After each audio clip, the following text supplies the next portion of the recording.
ഇതൊരു 2016 മോഡൽ ബ്രസയാണ് വണ്ടി. അപ്പോൾ നമ്മൾ അധിക പേരും വണ്ടിയുടെ ഉള്ളിൽ കയറി കഴിഞ്ഞാൽ AC ഇട്ട സമയത്ത്, അതായത് AC ഇപ്പോൾ ഒന്നിലും രണ്ടിലും ഇട്ട സമയത്ത് നമുക്ക് കൂടുതൽ തണുപ്പ് അനുഭവപ്പെടുന്ന സമയത്ത് നമ്മൾ എന്ത് ചെയ്യും? അത് കുറക്കാൻ പോകും. ആ കുറക്കുന്ന നമ്മൾ എങ്ങനെയാണ്? ആ ഫാനിൻ്റെത് സ്പീഡ് നമ്മൾ കൺട്രോൾ ചെയ്യും.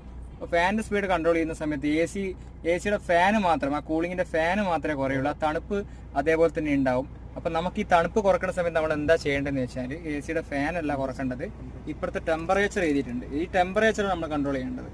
ഈ ടെമ്പറേച്ചർ ഇത് തണുപ്പ് കൂടി വരും, ഇത് കുറഞ്ഞു വരും. ആ സ്ഥലത്താണ് നമ്മൾ ടെമ്പറേച്ചർ ക്രിയേറ്റ് ചെയ്യേണ്ടത്. ഇവിടെ കാണിക്കുന്നുണ്ട് ടെമ്പറേച്ചർ, എത്ര ടെമ്പറേച്ചർ വേണം.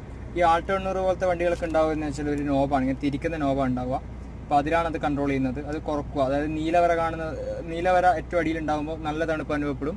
മേലോട്ട് പോകുമ്പോൾ അത് കുറഞ്ഞു വരുന്നതായിട്ട് കാണാം. അപ്പോൾ ഒരിക്കലും നിങ്ങൾ ഈ ഫാന് കുറച്ചുകൊണ്ട് തണുപ്പ് കുറയുമെന്ന് വിചാരിക്കേണ്ട, അത് സംഭവിക്കില്ല. കാറ്റ് മാത്രമേ കുറയൂ. ഓക്കെ.